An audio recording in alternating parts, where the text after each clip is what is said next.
Hai, gue Alfi Maulana, balik lagi sama gue di Masak.tv.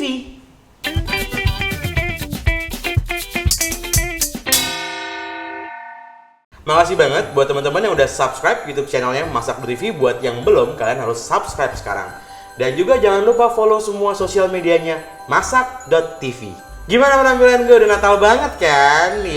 Karena ini temanya Natal. Jadi kalau misalkan pas Natal, biasanya gue yakin banget ya, di rumah kalian tuh banyak banget makanan, ya kan? Dari mulai ayam, daging, mungkin ada yang temanya siput-siputan. Nah, cuman kali ini gue pengen ngasih tips and trik sih. Jadi gimana cara milih daging yang baik? Kalau ngomongin masalah daging, bagian daging tuh banyak banget pada sapi, ya kan? Tuh ada brisket, ada chuck tender, ada sirloin, tenderloin, oyster blade, bla bla bla, pokoknya banyak banget jenisnya. Cuman ya, kalau misalkan dari segitu banyak jenis bagian daging, kalau kalian nggak bisa milihnya yang bagus, buat apa beli daging? Sekarang di depan gue ada dua macam daging, jelek dan ada yang bagus. Jadi kalau misalkan dari sini aja, kalian gue yakin bisa nilai sendiri. Jadi hal pertama yang harus diperhatikan adalah itu harus dilihat. Kalau misalkan yang jelek udah warnanya begini agak-agak coklat, abu-abu, kebiru-biruan, itu udah pasti itu jelek. Karena daging yang segar itu warnanya harus merah kayak gini.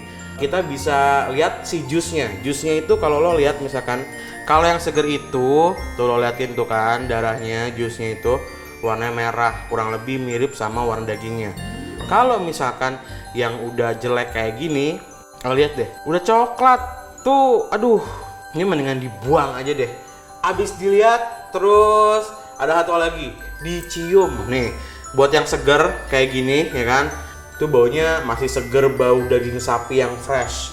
Gue nggak bisa gambarin baunya seperti apa, yang pasti seger aja gitu. Lo main-main ke pasar deh sekali-kali. Jadi lo bisa cium-ciumin tuh daging sapi, jangan abangnya, ingat. Terus kalau misalkan yang jelek kayak gini, aduh, ini baunya itu udah agak-agak asem.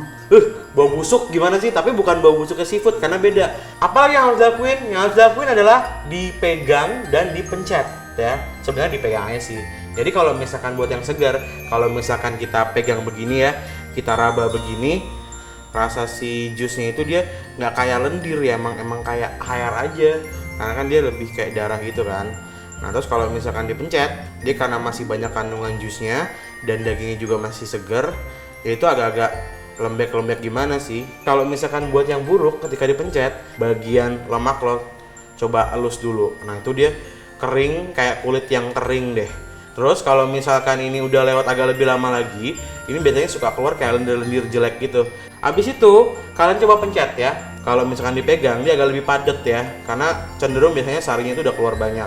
Kalau misalkan ketemu sama pedang-pedang abang-abang yang udah bandel gitu kan, itu pasti gue yakin banget dikasih pewarna sama dia. Itu dia gimana cara milih daging yang baik dan segar dari gue. Buat gue, pokoknya gue seneng banget bisa sharing sama kalian. Mudah-mudahan ini bisa berguna buat kalian yang sedang mau merayakan hari besar Natal ya. Thank you udah nonton video gue kali ini. Jangan lupa tontonin terus video kita yang lainnya. Dan yang penting tetap di Masak.tv. Selamat hari Natal, yeay! Asik.